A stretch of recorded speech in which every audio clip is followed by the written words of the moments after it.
Welcome to Writer Syndrome, podcast about writing from start to finish. This episode's topic, AI and writing. I'm Russ and joining me as always is Tim Letney. Tim, how artificial are you feeling today? I feel pretty great, and I think I've improved upon your introduction significantly. Oh, no. With the help of an AI writing tool. No. Try this on for size. Welcome to Writer Syndrome, the podcast exploring the fascinating fusion of writing and AI. Join us as we delve into the dynamic relationship between human creativity and artificial intelligence through captivating discussions with authors, AI experts, and industry pioneers. We'll unravel the transformative potential of AI in writing, discover cutting-edge tools, ethical considerations, and the impact of storytelling. Whether you're an aspiring writer or a curious mind, Writer Syndrome is your guide to navigating the exciting intersection of technology and literature. Let's embark on this thrilling journey together.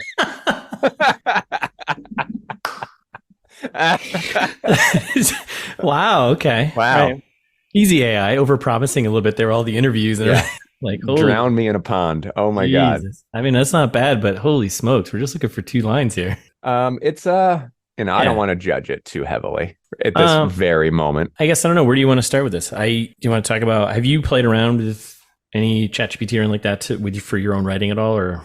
Yeah, I kind of want to start with what we mean, because AI is such like a blanket term. Agreed. So there's like the GPT side of things, right? That's kind of what I want to delve into maybe in the second half of this. But I think there are AI writing tools that some writers are using already and don't even know that they're, language models, that they're using AI already. Mm-hmm. Whether it's something like Grammarly, or I think even like the pro writing aid, text, right? Yep, pro writing aid or speech to text dictation. And it's weird because I don't feel one way or the other about this. I think it's really kind of like archaic to say all AI is bad. I think that as a tool, it's something that we're all going to use whether we like it or not. Yeah. I think it's when you get into the GPT of using it not as a tool, but as a replacement. And there is a really murky gray area between these two things. And there's apps, obviously, predatory apps aimed at writers to get you on a subscription fee where you can plunk in like, it does a thesaurus and it does like a plagiarism check. But also you could be like, describe that house for me. And that's where it's very murky, and I'd love to get your perspective on that. Well, like all technology and tools, and not to get too, philosophical here, but typically the bad comes out of the people using it. Sure. And like abusing it in some sense, right? And it's always the first thought of like, oh, there's this cool technology that's exciting, but then you're like, what's the terrifying aspect that how people are going to use it? It's funny, right? Because like the implications towards writing novels with AI are not nearly as scary as the implications for like the military's use of AI. Right. Or any other thing that's maybe more important than writing a novel. But I understand that like as writers, and always when there's a new tech, I think there's a knee-jerk reaction to be defensive, right? Yeah. I'm sure even when word processors came out and Word came out with a little animated paperclip that said like, you suck, and here, this is, this is misspelled or whatever. I'm sure people are like, I will only write on a typewriter, right? Yeah. Now, I don't think this is that. But like I said, there's a lot of gray area here. Yeah. I mean, I was joking with someone the other day about, we even talked about like we're in a middle of like a writer's strike. Well, I guess that's kind of somewhat wrapping up, I think. Right? Is it wrapping up? I've kind of tuned out. I tuned out as well, but I think I support, but have also tuned out. Yes. I mean, why does Marvel need writers? You got 20 movies, just pump it into an AI and just have someone edit it. And there you go. You're done. Yeah, we made a joke about that last time. And like, I think I'm a little tongue in cheek. I honestly don't think like Marvel movies are obviously like mostly soulless, which is why things like James Gunn's kind of feel like Guardians feels like, oh my God, there's some heart here, even if it's kind of that Pixar heart. Yeah. That boardroom toy heart. It's still better than something like Ant-Man 2. Yeah. I just watched that and I was like, what is this? What is happening? Going back to getting back on track. Have you used ChatGPT like even at work or anything like that for like any aspect, and have you used it for any creative writing or fictional writing in any so I use it at work sparingly. Jill, my partner, uses it almost every day. Yeah. So I've downloaded the app. I have it on my phone, if only just to get familiarized with it, because I do think that for work it could be beneficial. Yeah. I mean, for things like marketing copy or social media posts where there is no soul or humanity just Really? just use AI Just anyways. boring, terrible content. It all reads that way. When it comes to creative writing, no, I am very against it in that, like, Yeah. in like a very judgmental, angsty 20-year-old way. Like, I am very against it. But as a tool, I can see its pros and cons. I mean, I see some benefits of it. Yeah. Yeah. I honestly see a lot of benefits for, I mean, you just spent thousands of dollars on editors. Yeah. There is a really good chance, just the way those editors learn to use Word, and maybe some are using Grammarly, Yep. some will eventually pivot into a subscription base with GPT Yep. and be able to edit more books quickly for the same cost. So I think it's going to affect the industry in a way. I still think it needs the human eye. We're at a point where there's still like it's not perfect, right? So it's going to infect the industry in a way. And it's going to infect the people who are asking writers for money and allow them to take on more clients, probably. Much like translators. Most translators right now, even pre-AI, if you're trying to do like English to French or English to Spanish, they'll take your copy and they'll dump it right into Google Translate first, and then they'll clean that up. And then they're able to take on more clients with that tool. So I think the same thing's going to happen to our industry, and has been happening, honestly. It's been a slow boil. Yeah, I could definitely see this from on the editor side. Even from me, I write the book, whatever. I go through my first pass of like kind of a development edit, right? And then I go into like my line edit. Maybe I'm going to pump it through like a pro editing tool or Grammarly or something like that to catch all the obvious stuff first. I mean, technically Microsoft Word and Google Docs, they all do kind of or your version of that anyways, right? So yeah, and I am going to probably put mine into Grammarly. Now, I'm not going to use, which just came out, I think, a month or two ago, Grammarly Go, which actually will rewrite things for you. Like, I don't want like a large scale language model mucking around with my prose. I have no interest in that. Yeah. And I don't even want to use it as a counterpoint. Like to give me alternate ideas that stink. I feel like it's a very slippery slope getting in there, right? And for me, it comes, I know I'm kind of getting ahead of myself, so maybe I'll stop. How do you feel about it? I'm honestly, I'm on the same page with you on this. I agree with you. I think deep down, I'm like, you've got to write this, because at that point, I think if you have an AI write an entire book for you, you're an editor, and I'm reading an article, which, I'll share with the post when this episode comes out. But this woman who's, using pseudo write, it's like a sci-fi fantasy writing program, which I've tinkered with a little bit. I've heard about this just to see it. Yeah. And she became a writer, and then she realized to like keep pace with her readers, she had to pump out a book like every X number of months. It was like every 3 or 4 months, which is insane to me. Yeah, it's nuts. But it's working for her, and she uses. So she's using pseudo write for it. Yeah, and she uses it for. So pseudo write, from what I've heard about it, from my perspective, is terrible. Yeah. Oh, you mean as output, or as like the idea of it? It's nefarious to me. Yes. It's like there's like a describe button, like click like description, and now you just described this thing, like describe this house, and like I was listening to a podcast that was kind of shilling it a little bit, and to me that's that gray area, right, where you kind of can use a thesaurus, and yes, there's an online thesaurus, but once you get to like a click button and it spits out or rewrites your entire own stuff, scenes or paragraphs, to me that's like when you've as an artist, right, I feel like you got to ask yourself, why are you doing this anyway? Like, are you doing it to sell? Do you enjoy I understand people get writer's block, right? But I don't know. To me, it's like a performance enhancing drug. It's not a tool. It's like doping before, the Tour de France or something. I agree 100%. Again, like I said, I think if you allow an AI if you just pump in a couple of words for a scene and it's writing your entire scenes, and you're going back and editing that, you're an editor. You are not a writer. You're not an author. You're an editor, which is, that's fine. But you also have to say this book was written by artificial intelligence, edited by, so-and-so. I agree. There needs to be transparency about it. And I think there's the slow boil happening, right? And there's like the straw man argument where we're already using AI. So why not just use it more? And if you don't, guess what? You're going to be left behind. And that might be true in like some industries. But when it comes to art and art making, that concept of being left behind is ridiculous to me. Because at its core, I feel like good books come from the process. Mm-hmm. And when you start screwing with the process, you start getting soulless books that are just out there to make money. And guess what? What they will, one of the reasons why I'm not too scared about it is because if they are in it for money, especially self-published books, they live and die by reviews. Mm-hmm. So depending on how much you can game the system, eventually I think money earned is not going to justify all of the editing you have to do and the input and the manipulation of these AI tools. You've just created yourself an office job. Yeah. You're not making art. You're in a cubicle and you're editing garbage. And I know that's like an illusory idea, but I believe that. I believe that when there is, I'd say that where the language models are currently, it can't make art. I would never say that AI will be incapable of making art. I think there's a chance that in our future, in our like 50, 100-year future, AI could make some crazy art, like crazy. And even at that point, I may consider it art. Yeah. But I think there needs to be self-awareness for that to happen.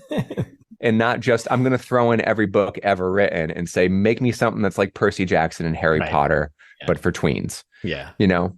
That is the dark side, I think, of this process and that woman's story in particular, because then it's bringing up this other thing about kind of gaming the Amazon system too. That's where she publishes through, or any other distributor, right? But anyways, Amazon's the focus because that's the one where you can pump a book in there, drop a bunch of books in these different categories, start getting ranked higher. More you're producing, you're pulling your algorithms, you know. Yeah, I mean, at that point, you're right. It's you're in an office job, and you're like, here's my first part of my job is to edit this AI written book, and then my second part is to game a system, which I understand because something I have to think about. But I'm not going to have a book coming out every 3 or 4 months. So you were telling me about someone who was just cranking out, and we've seen this too, where I forget the name of the publication, but they were started refusing submissions because people were just generating AI short stories, and they had they had to stop taking submissions because they were I don't think it was Clark's or whatever the sci-fi, and it was just garbage, and like they were getting them and it could read first pass that people weren't even editing these things, they were just pumping them in there and seeing if they would get taken. So that is the dark side. That is people misusing technology for like a personal gain. And that's where I'm like, no, don't blame the technology. Let's blame the person behind this. And I think that we're currently and will, like with every new language model, right? There'll be a spike of this type of thing happening, but I don't think it's sustainable for the same reason these folks don't have 9-to-5 jobs. It's not just like it's work. It's nonstop work for not much return. Yeah. So, and of course, which is funny because sorry, I didn't mean to cut you off, but which is funny because that story that's about this woman who's using the pseudo right. Like beforehand, she worked in a corporate office job as a project manager.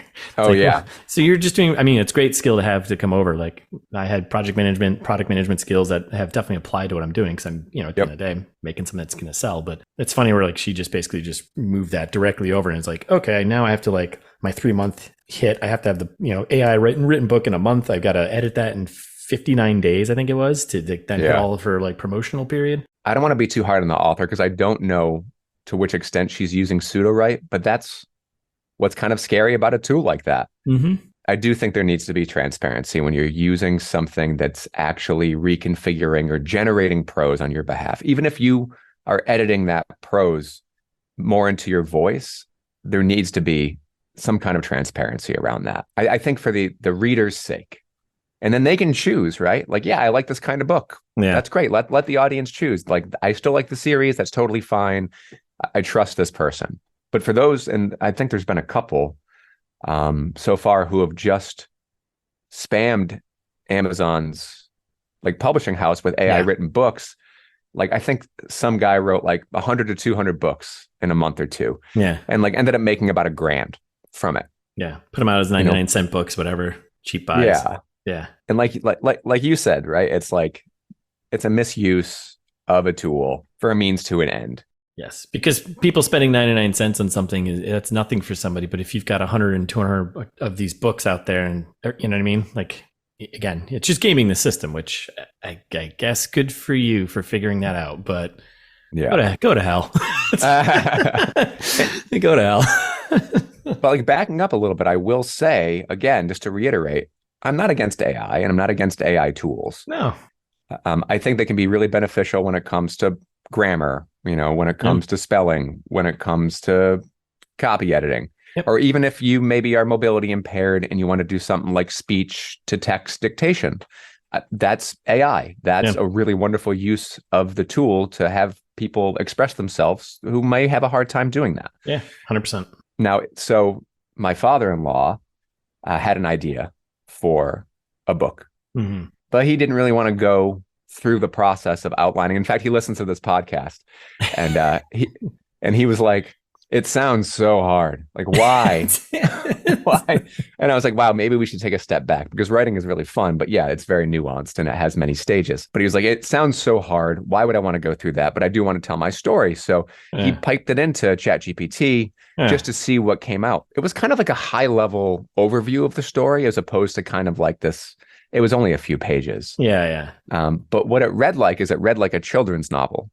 Not in a bad way, just in a very broad, descriptive way. There was no details. There was none of that. Now, I'm sure that you can curate it in a way and be like, describe this, describe that. I don't think it's quite as easy as like, hey, write me a 350-page book about this, go. But I do think you could say, give me a descriptive sentence for, Yeah. I did it for the intro. I was like, give me 80 words on an introduction to the podcast writer syndrome. Yeah. And it did that. Like pretty well. So yeah, I mean, I think the more intense and writing focused ones like that pseudo write. I know there are a couple others out there. I haven't really looked at them because I kind of don't want to, but I know like that actually will help with like bigger scenes and paragraphs and stuff like this. So and then you just go back through and edit it and kind of clean it up. So pseudo write to me feels very, and all those types of, I think there will be a boon, as there always is. Yeah. Yep. Of AI writing tools for authors, because to those folks, authors are consumers and they are a desperate consumer base who want something a little different for themselves and they want to be read. Yeah. So, but God isn't that hard, and shouldn't there be an easy way? And here there is for $30 a month. Yeah. You don't need to go as hard, and to me, that's super predatory, and it's the free market and it's capitalism and it's whatever. Those types of tools will go away, but AI will continue to be integrated. Like it'll be in Word soon enough. Oh, I was going to say that. I mean, they're planning on it. They even mentioned it. And even Gmail. I mean, they're going to be writing emails for you. I mean, they kind of practically do with the autocorrect or like the quick responses. I mean, that is a small form of AI kind of predicting what you're going to want to say to something. So, which I kind of loathe. And maybe it'll get nuanced as it uses your voice, even for those emails, which in and of themselves are like very kind of toneless. It's even more so. They're like, hey, do you want to take out this word? Like, no, I don't want to take out definitely. Like, I want to use that right now because because I'm a human and I make mistakes. I'm a human and I want to be a little wordy right now. I just don't. Yeah.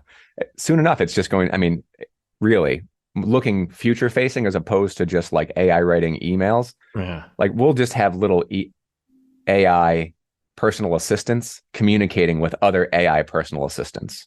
Yeah. But we're not there yet. The Siris and the Alexas all talking to each other. Yeah. I kind of flip into the more the tool side of thing. And I would say, I'm curious what you think about this. So I played around with ChatGPT and in a couple of ways, right? One, which I want to touch on before you talking about like ad copy. There's a self-published author over in the UK, Mark Dawson, who's prolific in giving out free content and information about writing books and novels and everything.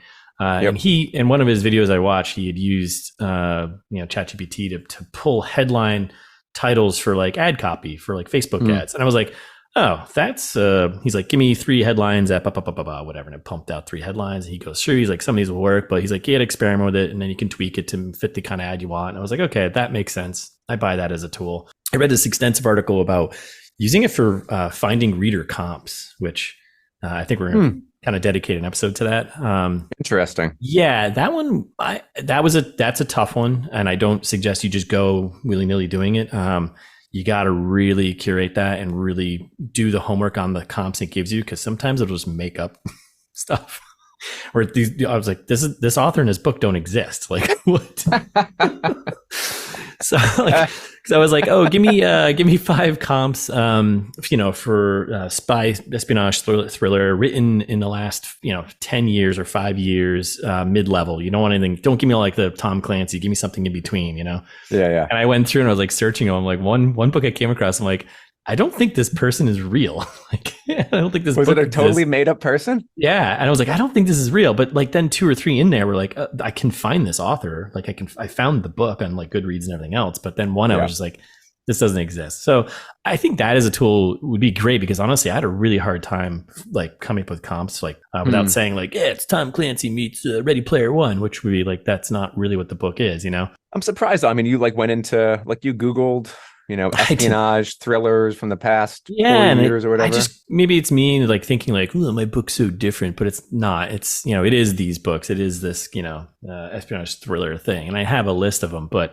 I think AI, that could be a good way to find some that are in that mid-level. You're not just calling out the Harry Potters because no one wants to hear that. Like you need to find something that's like popular, but not, So I think it's a tool there that's good.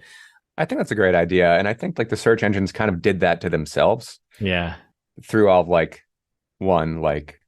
I don't want to scroll through 500 words before I get to your 10 top espionage thrillers of the 90s. Yeah. And then all the advertisements, right? Where it's kind of like pay to click, where it's like the top of your search results may not necessarily be as related to what you're searching.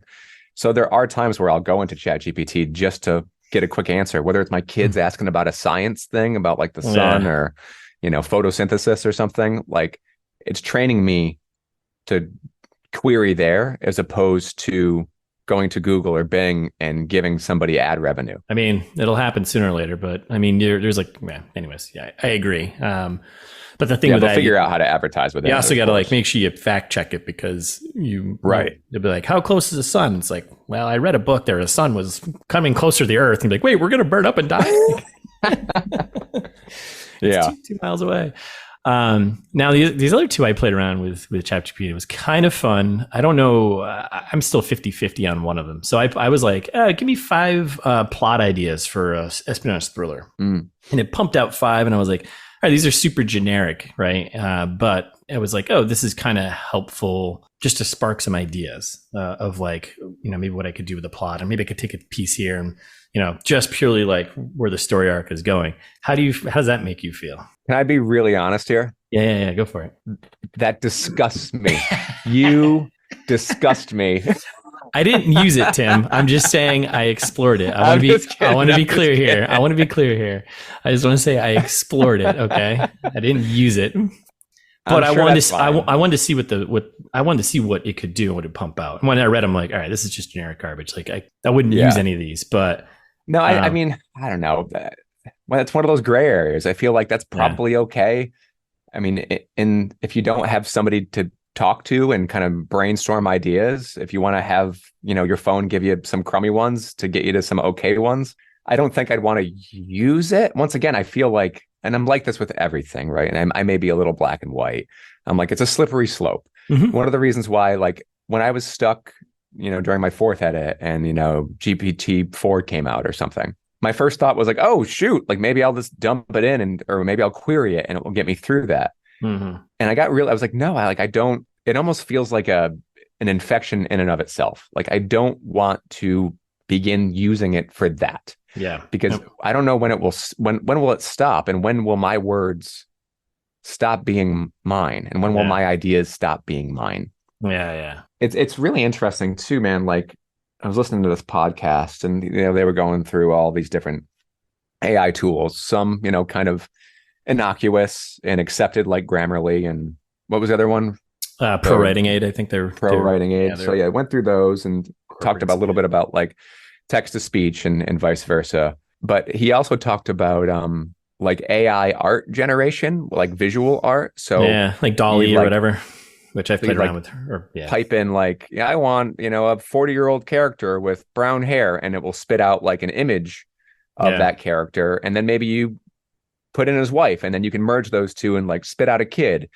Yep. And then you're describing these AI images. And I don't think that's good. I think that's terrible. Yeah. That's another one of those gray areas, right? Now, what if you go in the reverse on that one? Because I think that one's interesting, and I have one more which I know you're gonna loathe, but I had so much fun. I had so much fun with it. I wouldn't use it. And once I did it, I was like, I'm okay. I'm gonna stay away from this for my own writing. But before we get there, the image one is kind of funny because, well, a friend of ours sent me for my birthday. So AI sent us as like kind of a joke, like these AI generated photos of me for my birthday. They were hilarious. They're great. They were so great. What if you're going in the reverse? What if you've described a character, but in your head, I mean, maybe in your head you can see it, but then you pump that in, and then it pumps out an image, and you're like, okay, maybe that's my main character. Is that kind of? I mean, I guess it's kind of doesn't matter at that point, but I talk a lot about like the writer-reader relationship and like how there is like a collaboration between the two.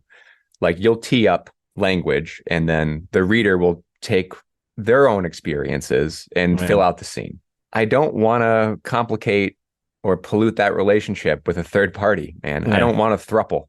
I don't need AI to be a third in this relationship. So I don't like it. And I think in a way it's overcomplicating something really simple. It almost feels like a time sink. Oh, it's definitely a time sink distraction. You don't need to sit down and spend 2 hours generating your main character when all you have to say is they had brown curly hair and a leather belt or whatever. Or like they have a few defining characteristics. In a way, I feel like you go, now that you can see them, you might dip into like being too descriptive and boring. And it kind of, once again, ruining that writer-reader relationship where they're bringing something to the table. Like you, at least personally, from my perspective, you don't want to spell everything out for them. Now the last one I had toyed but around. I would read a whole book about the AI generated images of you because it looks like you were in Lord of the Rings for the vast majority of them. Yes, there's some, which is funny because I know you don't like Lord of the Rings. Yeah, I'm not a big fantasy guy. You look so good in that world, man. Thanks, man. You have my shield. The sci-fi ones are pretty good too. But, oh yeah, yeah. So the other one's hilarious. So I for the other podcast here, we come up with like a cast of characters randomly throughout our various episodes, and I told Jared, who's the other host of that podcast, I was like, oh, we should pump in like the things we've come up with into like ChatGPT for like a backstory on them. And I did it for like 2 of them, and it was hilarious because it was like, I just put in a couple of keywords, but then it gave me like a full like 1-page bio about this person and like where they were from and who they were and all this sort of stuff. And then I was like, wait a second, this is kind of terrifying for like character creation. And like, what's the line there of like, I'm a little stuck. Like I want a little background, like where I don't want to just keep picking the same places or where I'm from or blah, blah, blah. Like, is that a slippery slope for you think? Yeah, I think people who do that should be arrested and put in jail. I wouldn't do it. I wouldn't do it. I feel like so much of it is like, yeah, you're right. Your experience is limited, but all that is a cue to go out and fill your well again. Yeah. Go travel, go meet new people, read more books. Yeah. It's not like, oh, I'm stuck. I mean, I think it sounds really pretentious, but there is a process. I mean, come on. To creation. It's a podcast about writing. But there's a process to creation that should be respected in a way. Yes. Because I think if it means anything at all, it means your experience and the human experience in relationships. Making up, I don't know. It just feels it's just disappointing. Yeah. I'm left with the why. Like all you're doing, it's why it makes a lot of sense, right? If like a project manager or a product manager, there's a part of writing when you're done doing it, that it becomes a product and you have to let it go and you have to market it and let it. But I don't think that should influence the creation process. If it's just to generate a product and you don't care enough to put your lived in experience and be stuck and struggle through it, to me, it's not worth reading. So sure, sell it, go sell it at TJ Maxx or whatever. But like, it's that kind of preformed art that's hanging on a rack at the back of Marshall's. And it's not something that I want to, download and spend my time on my ebook or whatever. But I there probably is authors who are like totally fine with it. And, I want to say that's their choice and I support them in it, but I don't. And I think it's wrong. It's interesting. I don't know. Like, have you, if you're gonna create fake art, come on, get out of here. I'm trying to be nice and equitable, but it's just no, it's okay. Be mean. That's right. I haven't heard. Try harder. I I haven't heard much from like the top authors about this. I don't know if you've heard anything from anyone. I haven't seen any actual takes on this yet. Yeah. And I think it's a little early for the established folks to put their stamp on it because, like I said, it's not black and white. I'm sure they're all using, or their editors are using, some iteration of Grammarly or Writing Aid Pro or whatever else. Yeah. Yeah. So, I mean, right now it's going to be mostly, I mean, I would say majority is going to be used by independent self-published authors, you know? Yeah. Because it's like, I can just use this tool to help me crank out this thing and then publish it. You know, what's interesting to me too, is that like it's quantity over quality is I think what's happening with this. So at its core, it feels like plagiarism to me. I know it's more complicated than that, but it feels like plagiarism. But that's another concern in general, because like if you're using these tools that are just pulling from, it's just pulling from already known books and stories and things that are out there, right? So it's like that is a big concern. And you can say, well, isn't that what we're doing anyway? Yeah. Right. But it's our own lived experience, and it's our own influences. Yeah. Because obviously, like, mine has so many connections to 80s horror, like so much. Yeah. But to me, that's influence. I didn't go, hey, write me a book about the Blob 1950. Yeah, mix it with like Return of the Living Dead and, you know, use Stephen King's writing style. Go. Yeah. It's right when Grammarly approaches that pseudo right is where I get really nervous. Yeah. Even Grammarly feels like, when I first was like, oh, I'll put my stuff into Grammarly, I was like, can I? Should I? Yeah. Like, is that, how much different is that than my accepted word processor, right? And how much control over my language, you know, my lexicon, my syntax is it going to have? But I'm kind of subscribed to being like, yeah, Grammarly's okay.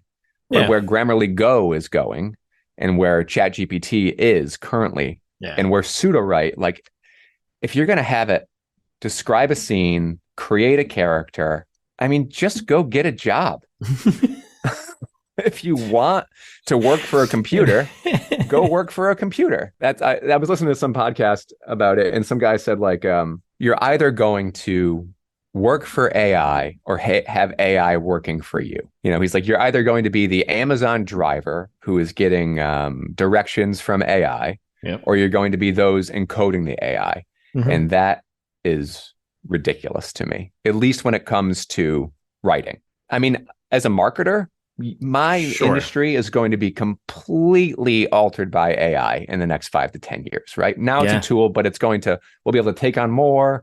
People will be, I mean, certain skill sets will no longer be viable. Yep. So it will change. But when it comes to making that argument that if you don't adopt things like pseudo-write, you will be left behind in writing. That's kind of bullshit. Left behind, like, that's such a false argument. Like, is writing this train moving into the future? Is that what someone had said on this other podcast? You'd be like left behind. Yeah. It was like, you're being left behind, you know?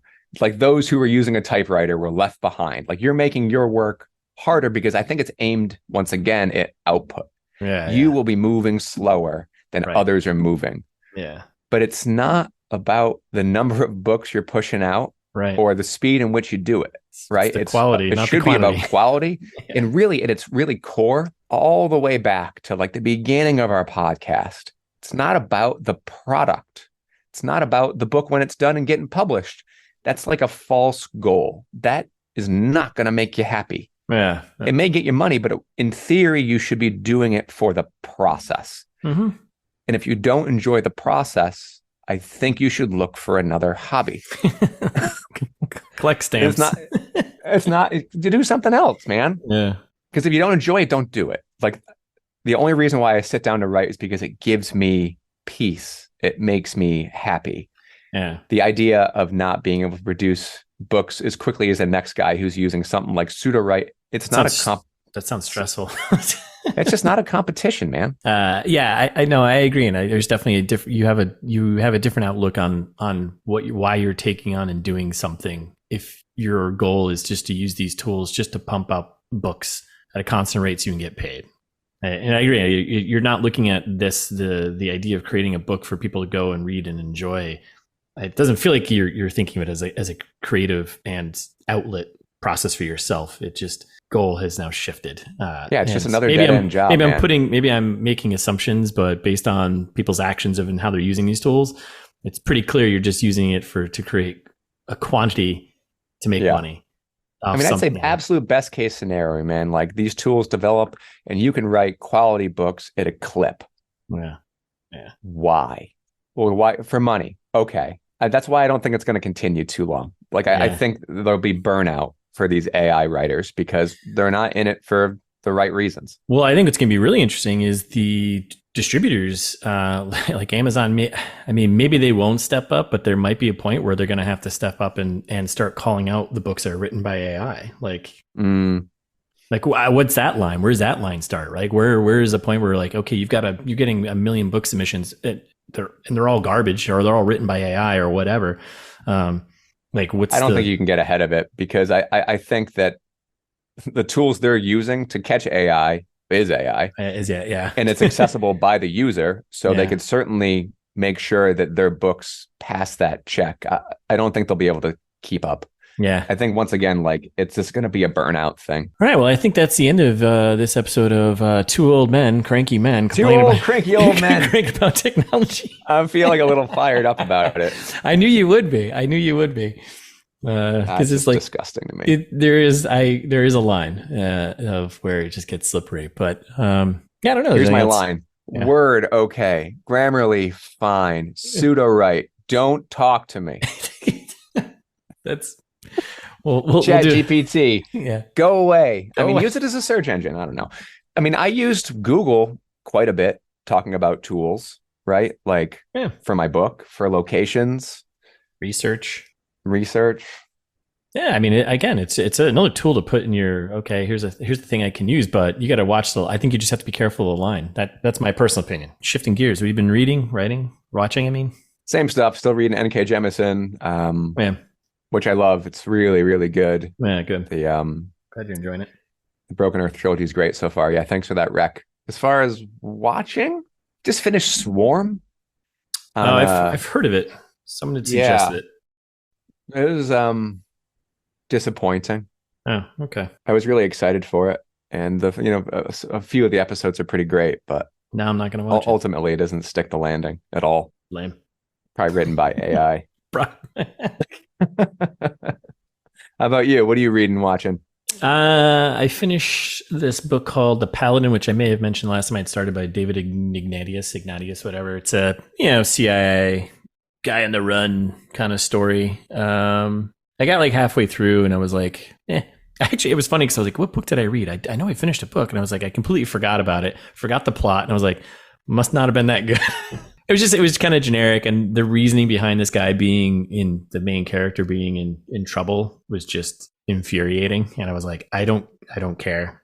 This guy, I don't like him. So maybe he shouldn't be in this situation. And why do I care about him getting saved or solving the problem? So watching wise, I'm still finishing reading wise, The Black Echo. Okay. Which is good. That's a good one. Michael Connelly. It's a police procedural, but that one's good. That one's a fun read. Watching wise, I